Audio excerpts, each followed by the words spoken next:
G20 में उनको presidency मिल गई है, ये उनकी अचीवमेंट है। ये और हमारे मुंह पे कह लें कि थप्पड़ है कि ये है हमारे मुल्क के लिए। अभी भी हम दिवालिया होने के करीब हैं। न्यूज़ में हम देखते हैं कि जी IMF हमारे साथ डील नहीं कर रहा। G20 के कंट्रीज की लिस्ट के अंदर चाइना भी आता है, USA भी आता है, रशिया भी आता है, बहुत सारे बड़ी स्ट्रॉन्ग इकोनॉमीज आती है। उन्होंने इंडिया को क्यों चूज़ किया है?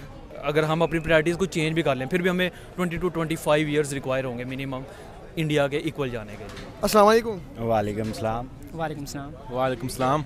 G20 की जो मेंबरशिप यानी कि लीडरशिप वो इंडियन नरेंद्र मोदी को दे दी गई है, क्या रीज़न नज़र आपको इसके पीछे लाइक इसमें देखा ना बहुत सारी और भी बिगेस्ट इकोनॉमीज थी, इंडिया को क्यों चूज़ किया उन्होंने? एक्चुअली जो किसी भी कंट्री को कोई भी स्टेटस दिया जाता है उसमें सिर्फ इकानमी नहीं देखी जाती, उसका वर्ल्ड लीडिंग रोल देखा जाता है कि उसकी जो लीडरशिप है वो किस तरह अपनी कंट्री को लेके चल रही है। इसके अलावा जो उनकी इकानमी स्टेट है, इकानमी एक तो प्रेजेंट स्टेबल स्टेट है, उसके अलावा देखा जाता है कि नेक्स्ट आने वाले 2-4 साल में वो कहाँ खड़ा होगा। फॉर एग्ज़ाम्पल जो इंडिया है वो बहुत बड़ी मार्केट है, नेक्स्ट आबादी के लिहाज से सबसे बड़ा कंट्री है, चाइना है, उसके बाद इंडिया आता है। तो ये वो सारा सिनेरियो है जिसकी बेस पे जो है किसी भी कंट्री को सिलेक्ट किया जाता है। सेकंड नंबर पे उसकी इकॉनमी स्टेबिलिटी है, जो इस वक्त जो उसके रवाबत हैं बाहर के कंट्रीज़ के साथ, फॉरेन पॉलिसी है वो इस तरह की चल रही है कि उनको स्टेटस देना पड़ा। बेसिकली देखें ना कि अगर हम GDP की बात करें, पाकिस्तान की जो इकनॉमी है वो हमारे बाद जो मतलब कि कंट्री डेवलप हुए हैं उनसे भी दो जा रही है। हमारी जो मुल्क की इकनॉमी है बहुत ही मतलब कि ग्रे लिस्ट से हम निकल के ब्लैक लिस्ट में जाने लगे थे, ग्रे लिस्ट से हम दोबारा वापस आए हैं। तो बात की जाए इंडिया की इकनॉमी जो सी है वो हमसे ज़्यादा जो सा बेहतर है। वो उनकी जो सी इम्पोर्ट है एक्सपोर्ट है बहुत ज़्यादा है हमारे पाकिस्तान के लेवल में। हाँ बेशक उनकी जो सा एरिया के हिसाब से बड़ा मुल्क है, उनकी जो सी प्रोडक्टिविटी ज़्यादा है, लेकिन देखा जाए तो जो है ना उनकी इंपोर्ट एक्सपोर्ट और दुनिया में जो है ना वो माने जाते हैं। अगर उसको प्रेसिडेंसी दी है अगर G20 की, तो उसमें उनकी कुछ ना कुछ जो है ना उसके पीछे उनकी मुल्क की कंट्री का कुछ डेवलपमेंट का कुछ ना कुछ उसका असर है, जिसकी वजह से उन्होंने उसको मतलब कि दी है। और भी कंट्रीज़ थे मतलब कि उनको भी दे सकते थे, तो उन्होंने जिसको बेहतर समझा। तो अगर हम मतलब कि हमारी इकनॉमी अगर डेवलप होती, अच्छी डेवलप होती, तो हमें भी दी जा सकती थी। तो मैं यही पैगाम देना चाहूँगा आपको कि जो है ना हमें मुल्क के साथ मुखलिस रहना चाहिए और मुल्क की जो है ना माशी तरक्की में हमें हर बंदे को, हर इंडिविजुअल को उसमें पार्टिसिपेट करना चाहिए और ज़ाती मफाद के आगे कौमी मफाद को तरजीह देनी चाहिए। हमारी 60% उनके मेडिसिन उनके मुल्क से आती है, इम्पोर्ट एक्सपोर्ट हम आपस में उनसे कर रहे होते हैं, लेकिन हम कहते दुश्मनी करते हैं। ये बातें सिर्फ मीडिया भी आती हैं और कुछ नहीं है, सब अंदर से सब कुछ हो रहा होता है। 5 ईयर्स हो गए इस मुल्क को आज़ाद होते हुए, लेकिन आज भी देख लें हमारे मुल्क के फैसले इस मुल्क में नहीं होते, वो भी बाहर होते हैं। हमारे आर्मी चीफ वो इस मुल्क का वज़ीर-ए-आज़म है, हमारे मुल्क में जी नवाज शरीफ इमरान खान कुछ नहीं है, वो एक नाम क्या है सिर्फ वज़ीर-ए-आज़म, ऊपर से वही हैं हैंडल कर रहे होते हैं और आके कहते हैं कि हमने कुछ नहीं किया मीडिया पे। 40 ईयर्स हो गए हैं इस मुल्क से हुकूमत की आर्मी ने, किसी ने आज तक उससे पूछा है कि आपने क्या काम किया इस मुल्क के लिए? फिर सिर्फ 2 डैम बनाए, उसी पर बात करते हैं आप। वही बात हुई ना, कहते हैं अयूब खान ने 2 डैम बना दिए, वो काम कर गया। अयूब खान भी वैसे ही था, बातें सिर्फ हैं। क्या इंडिया के पास हमसे अच्छे लीडर हैं इमरान खान को छोड़ के? लीडर तो सभी हैं, उनके पास भी वैसे लीडर, हमारे पास भी वैसे हैं, एक ही प्लेट के सभी हैं।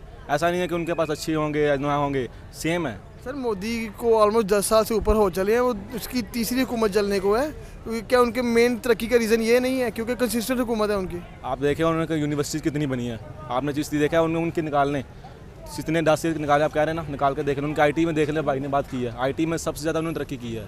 उसके अलावा उनकी ऐप्स ने देख लें, सबसे ज़्यादा ऐप्स उनकी हैं। स्नैपटूब पे देख लें कि यूट्यूब पे देख लें, नेटफ्लिक्स पे देख लें, सबसे ज़्यादा कर रहे हैं वो काम। हम तो कुछ कर नहीं रहे, हम सिर्फ बातें कर रहे हैं और बस रैलियों पे आके बातें करते हैं। इंडिया की इकानमी को अगर देखा जाए तो ये कोई ऐसी चीज़ नहीं है कि जो जादू की छड़ी से हो जाती है।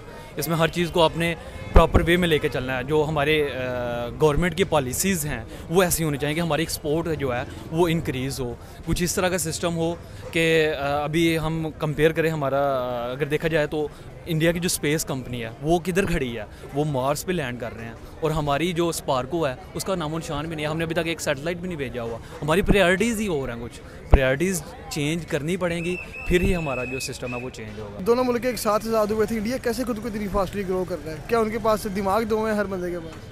नहीं, उस मुल्क में जो है ना बेसिकली हमारे मुल्क में असल में आज तक जो है ना सियासत जो था जमहूरियत का हम नारा लगाते रहे, डिक्टेटरशिप। असल में हमें आज तक डिक्टेटरशिप मिली, जमहूरियत मिली नहीं है। हमने हमेशा से जब से पाकिस्तान बना है सिविल डिक्टेटरशिप देखते आए हैं। 10 साल जोन सा है ना मुशर्रफ साहब ने निकाल दिए जब उसमें मार्शल आर्ट में, 12 साल जोन सा ज़ियाउल हक साहब ने निकाल दिए, उसके बाद अयूब खान ने जोन सा 11 साल उसमें निकाले हैं। तो 33 साल तो हमारे मुल्क में मार्शल आर्ट लगा रहा है। आपको पता है कि जिस मुल्क में मार्शल आर्ट लग रही है उस मुल्क की तरक्की तो वैसे रुक जाती है। अदर कंट्रीज़ उनके साथ जोन सा ना ही एक्सपोर्ट करते हैं ना इम्पोर्ट करते हैं, इस वजह से कि इस मुल्क में तो खाना जंगी है। तो मतलब कि टोटल पाकिस्तान को बने को अगर 75 साल हुए, 33 साल तो इस मुल्क में मार्शल आर्ट रही है, तो हमारा जीडीपी किस तरीके से जाता। तो लिहाजा अगर हम जमहूरियत का नारा लगाते हैं तो बेसिकली जेन्युइन जमहूरियत होनी चाहिए, ना कि सिविल डिक्टेटरशिप होनी चाहिए कि नारा जमहूरियत का और पीछे सिविल डिक्टेटरशिप, फौज के हाथ में सारा कंट्रोल। तो इस चीज़ को मैं कहना चाहता हूँ कि अगर जमहूरियत अगर चाहे जमहूरियत चाहते हैं या आप मार्शल आर्ट चाहते हैं या प्रेजिडेंटल सिस्टम चाहते हैं, जो भी चाहे वो खालिसन होना चाहिए। इदारों की मुदाखलत नहीं होनी चाहिए किसी भी डिपार्टमेंट में, फिर मुल्क तरक्की कर सकता है। सबसे पहले ये इन्वॉल्वमेंट जो सी है डिपार्टमेंट की, ये ख़त्म होनी चाहिए। अच्छा, और रही बात अगर हम इंडिया की बात करें, लाइक आपने बोला कि उनके पास लोग ट्रस्ट बहुत करते हैं, क्यों ट्रस्ट करते जा रहे हैं? क्यों हर दुनिया की हर फील्ड में आप देख लें, एजुकेशन में देख लें, मेडिकल में देख लें, आईटी में देख लें, वो खुद को कहाँ से कहाँ तक लेता जा रहा है और G20 की भी लीडरशिप उनको दे दी गई है। तो ये उनके लिए बड़ी एक फ़ख्र की बात नहीं है? बिल्कुल जी, हर मुल्क के लिए अब उनके लिए एक फ़ख्र की बात होती है, हर मुल्क के लिए एजाज़ की बात होती है। अगर उनको दी गई है तो उसमें उनके क्वालिटीज़ हैं। उन्होंने अपने आप का अपना सिक्का मनवाया है, अपना लोहा मनवाया पूरे मुल्क में। उन्होंने आईटी में एक बहुत अच्छा किरदार अदा किया है। दुनिया में आईटी में एक इंडिया का नाम है, टॉप ऑफ द लिस्ट जो था ना इंडिया, आईटी जो था ना इंडिया को माना जाता है। उसके अलावा मेडिकल के शोबे में ऑलमोस्ट मतलब कि हर फील्ड में वो हमसे आगे हैं और तरक्की कर रहे हैं। तो इस वजह से मतलब कि वर्ल्ड उन पर ट्रस्ट करती है जी। ये देखिए ना, आप जैसे जिस तरह से बता रहे हैं, आपकी सारा नॉलेज कहाँ से मिला है? आपने रिसर्च की है?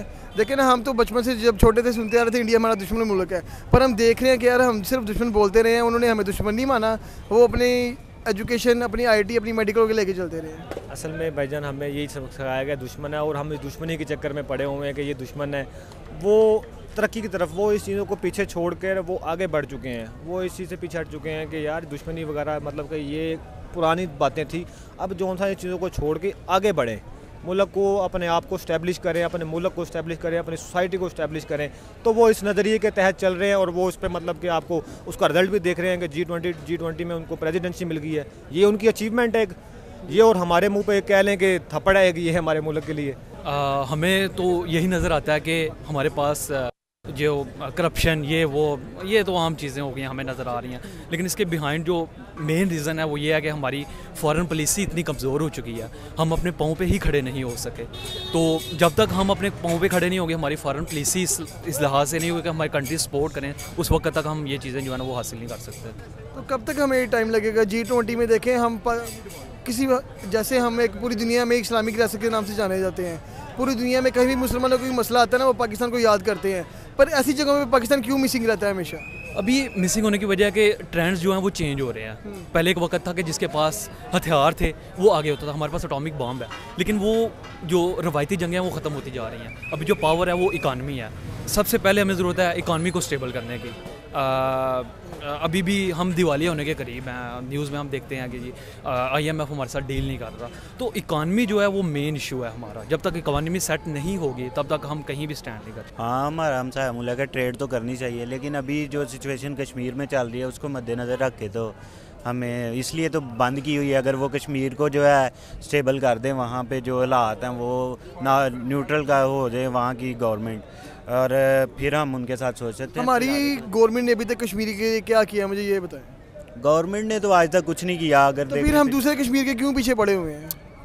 ये तो बात ठीक है, लेकिन जो है वहाँ पे जो वो जुल्म कर रहे हैं वो कह रहे हैं, उसकी बात कर रहे हैं। जुल्म तो हम भी कर रहे हैं, हम वहाँ पे सड़कें नहीं बना के दे रहे, उनको हम रोज़गार मुहैया नहीं कर रहे, उनकी सीमें वहाँ पे अपनी चल रही हैं।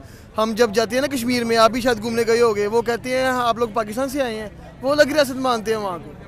वो तो मानते होंगे, लेकिन मैं तो कभी किसी कश्मीरी से नहीं मिला, लेकिन जो न्यूज़ पे बताते हैं कि आप कभी गए हैं कश्मीर? जी मैं गया हूँ। तो वहाँ पे कैसा माहौल लगा? कि आपको वहाँ पे कोई तरक्की काम नज़र आए हैं? नहीं, इतना नहीं जितना पंजाब में है, लेकिन नहीं इतना ज़्यादा नहीं है। सर, इंडिया में जो पहली G20 की मीटिंग हुई थी वो उन्होंने कश्मीर के अंदर रखवाई थी। पूरी दुनिया के जितने भी वर्थ रखने वाले कंट्री से वहाँ पे गए थे जाकर, उन्होंने अपने कश्मीर को थोड़ा डेवलप कर रहे हैं। हम क्या डेवलप कर रहे हैं अपने कश्मीर के लिए? या सिर्फ हम यही कहते हैं कि हमें कश्मीर दे दो? बस वो हर किसी गवर्नमेंट का यही होता है कि बस हर कोई ना कश्मीर को आगे मसला बना के ना बस बेस बना के करता है कि हम कश्मीर के साथ हैं, अंदर से कोई भी नहीं है, कोई नहीं चाहता कि बस ये ना सिर्फ रैलियाँ निकाल सकते हैं और कुछ नहीं हो सकता।